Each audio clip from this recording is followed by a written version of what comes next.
Hey, good morning, y'all. Look at Frankie. It is cold in the Lone Star State. That's why I'm bundled up. That's probably why Frankie's trying to come up here and get warm, aren't you, little bubs? Frankie is going to get neutered this morning. Come on, buddy. Coco's not in the car because it's a special Frankie ride. Yes. So y'all say a prayer for Frankie. He's a little bit of a delicate doily. As I mentioned before, he really had problems whenever he just got his shot. So I don't know how well he's going to tolerate this, but hopefully he's going to do great. So anyway, as we drive to the vet, my topic for today is parents are blowing it. You know, I always get jazzed up when I listen to some Gary Vee in the shower, because you know I always like to say I'm a little Gary Vee but rated G. Can't take all the cursing now, it's not necessary. But the message is so true. Parents, I find more and more, he was talking to a group of parents in China on a radio show there, but it's just as true in the United States. It's just a little amplified in China. We have a natural, I think, human instinct to blur the lines between our children and ourselves. Has anyone ever noticed this? Has anyone ever seen a parent in their school or their sphere somewhere basically putting their identity, their sense of self-worth based on what their kids are doing? And I find, isn't that scary and sad? This starts around age, so what, you have kids at what? Let's take a big average. Let's say 25. Let's say you have kids at 25. That's an average.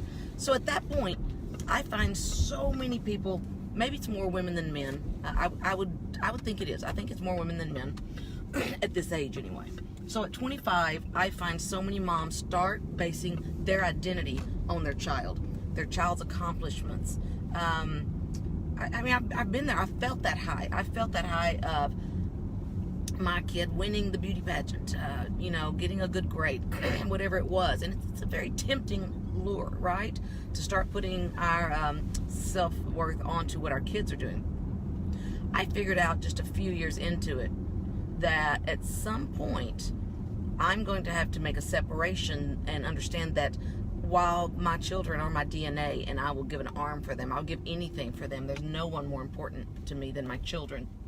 I am not my children. Say that with me, folks. I am not my son. I am not my daughter. I am not my children. So I realized that if they make a bad decision, I said, I know as a mother, I have very practically equipped them to make good decisions. They will make some good ones. They will most likely make quite a few dumb ones as well.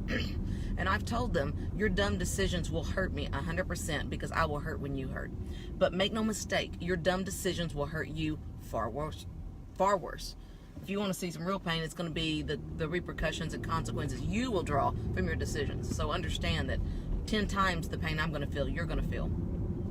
So I want them to know that. Move that little reminder. So you have to understand, I learned at that point, I said, you know what, I'm going to have to make a mental separation where I can't take on every failure, every dumb decision. It will bother me, but I will let people know. You know, my kids have done a thing or two here and there over the years from the time they were little where, you know, friends and colleagues, just people I, you know, deal with on a regular basis somewhat, would say things like, oh, I'm so sorry that this or that happened. And I'd almost look at them like, you know, that's my child's decision. And self-preservation, at some point, you've got to draw a line. You've got to say, that is my child's decision. I love my child. That was not my decision. I think we, especially as moms, we take it on 100%. I mean, if our kid goes out and does some horrific act, let's say, which mine didn't, I think we would internalize that as if we did it. The guilt, I mean, we are completely responsible for everything they do. That's just not so. There are serial killers, let's face it, who have come out of families where other kids did just fine and made good decisions, okay? So everyone is an independent agent. We've got to stop blaming ourselves and taking on all the guilt for anything they do that's dumb. And kids will do some dumb stuff. And they'll continue to do dumb stuff. I'm 51 years old and I do some dumb stuff. So the flip side of that is that we don't always want to think about either. At the same time, I recognized, I said, you know what? If I'm going to say I'm not responsible as a human for their dumb decisions, neither do I get the credit for their good decisions or their victories. I think the trade-off is so strong because we see so much potential in our children. We're willing to make the trade because then we can get the credit for being the mom whose kid won the pageant or did the best job at dance or made the perfect score or most often these days, my fear is went to the right school, got the right degree. It's a huge temptation because I want the sticker on the back of my car that says my kid goes to Harvard. Whether or not, subconsciously, that is what's right for my kid. I don't think any parent out there is consciously saying, I'm going to put my needs above my child, but I think it's just a temptation, right? It's a temptation to say, man, that's going to make me look really good if my child does this. Man, I feel it. I've been there and done that. Just don't do it. I have two kinds of kids. These days, as we know, it's such a cool thing to be an entrepreneur, and that's kind of where everything is leaning these days. But what I would say is don't make that mistake.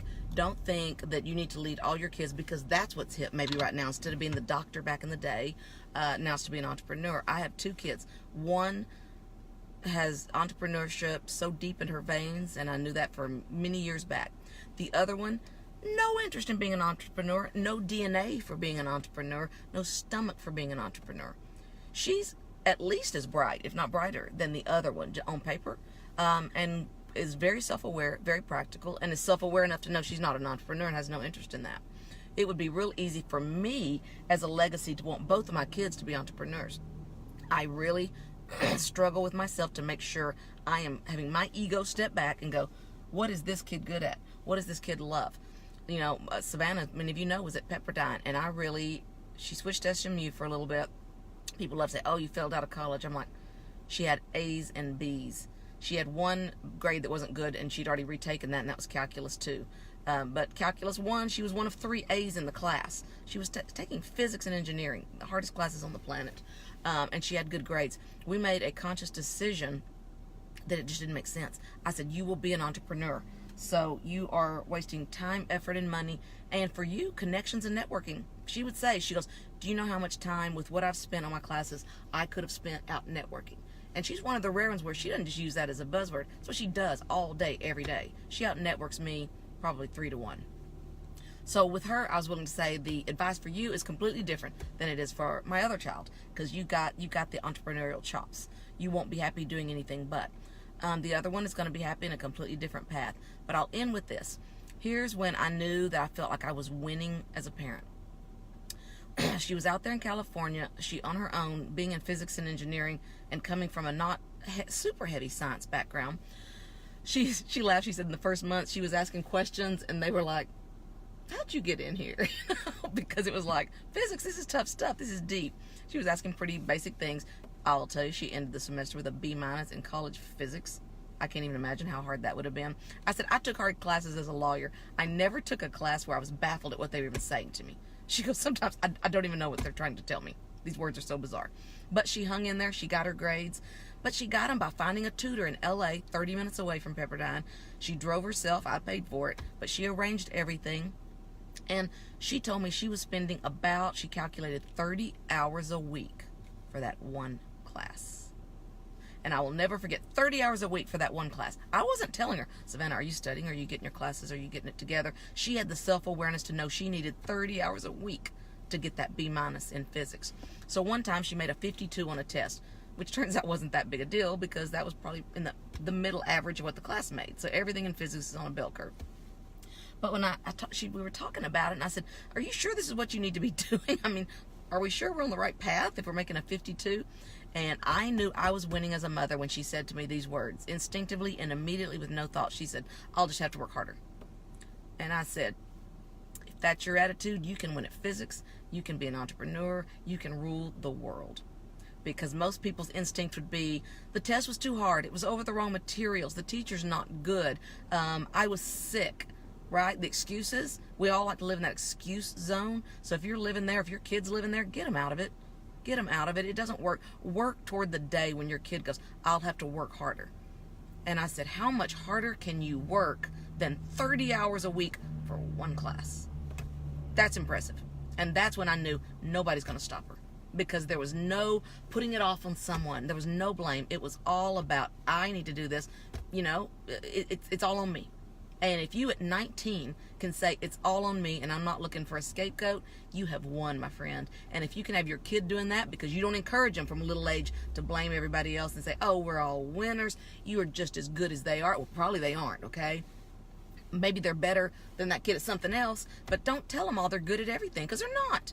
And how are they ever going to dig deep into what they are good at and what their real passion's for? So I'll get off my soapbox now, but I think this is huge. I think it's so important, and I think everyone needs to watch, listen, and internalize this, because we are messing up our kids by having them do what we want them to do that makes us look good.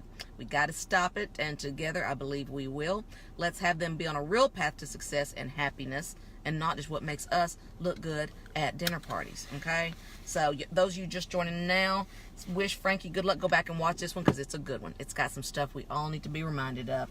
Frankie's about to go get neutered, so wish the baby boy some good luck. Oh, Fluffy Tail. Fluffy Tail's got his little heart's a beating. He's worried. Oh, dear.